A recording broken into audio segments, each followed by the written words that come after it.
Hey everybody, welcome to Snow Talk. This is Wave 3 News meteorologist Brian Good, going to discuss the cold snap more than anything. I think that's the big story for us wait into the next several days ahead. And we'll also talk about next week somewhat. Alright, stats today, 5-1, still hasn't changed any. 8-1's where we should be for this time of the year, so we're 3 inches now behind on the snow calendar there, and last year 20.7. On the board, still looking at about a half Twix bar, and this will be mainly for snow showers that could kick in as early as late tomorrow night throughout Thursday. Then another wave comes in later Friday into Saturday.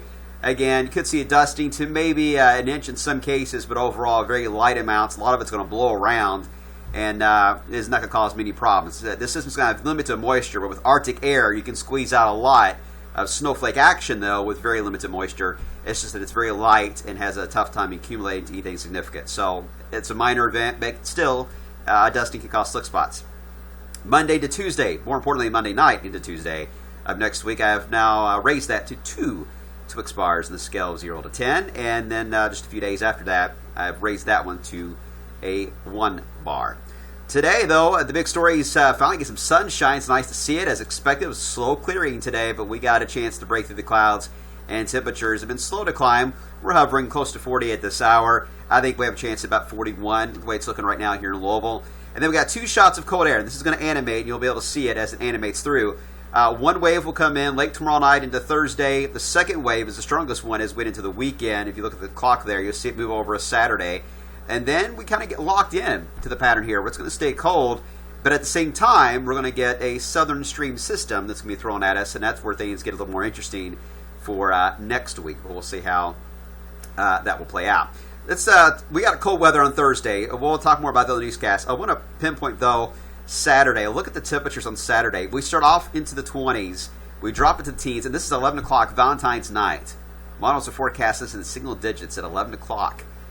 Now, here come the wind chills. You ready for this? We start off not too bad. I mean, single digits is bad. Look at the wind chills throughout the afternoon, and then by the time into Saturday night, wind chills anywhere from 10 to as much as maybe 20 degrees below zero. Yikes. The record low, by the way, for Saturday night, early Sunday morning is 3 above for Louisville. And we're going to be close. It's the only record I see right now that we have a chance of either matching or breaking. Otherwise, the other records for this cold snap will likely remain intact. But as I mentioned, it's 2 shots of cold air. Again, the first one moves through tomorrow night. We have a chance to rise into the 50s, by the way, before that cold shot moves through tomorrow night into Thursday. Friday looks quiet, just a cold day. The second shot, then the bigger one, moves in as went into Saturday, and it leaves here on Sunday slowly. The problem is the cold air is going to be entrenched across this part of the world.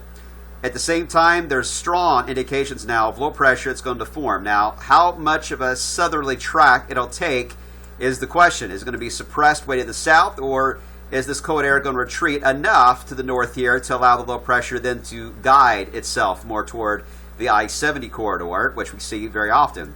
I'm not going to show you the models right now. A lot of you have already seen them or posted them. I'm not going to do that. It's only Tuesday. I've got a week out on this, so I'm going to give it more time before we discuss it in more detail. I just say, and we've been saying this for a while, the signal is strong for low pressure to move out, and there will be Arctic air at play. That we're fairly confident on. We just do not know the track of the low, and we do not know how much warm air will be thrown upward over that cold dome, and how much of that low-level Arctic air will still be at the ground. Models are horrible with moving it out. You got to slow it down. So we've got to keep that in mind, too, that moves through. But do I think if this system aims toward us, is it going to be all rain? I do not. To me, this looks to be, it could have rain at some part, in some part of our viewing area. Not ruling that out, but I think all types here are on the table. Sleet, freezing rain, and snow are all possibilities with this system. It's just too early, guys. We can't tell you more than that. But it is something to watch. And for snow lovers, you guys are watching it hardcore, just like I am. But at least it's something to track. Between now and then, by far, the big story is going to be the cold weather and the cold wind chills as we get through the next several days. So bundle up and make your weekend plans accordingly with your sweetheart for the weekend. All right, it's a short blog today. Sorry, guys. It's been a busy day for us, but we'll go in more detail on next week, certainly, as we go further on this week and get more data. All right, I'll see you today on the news.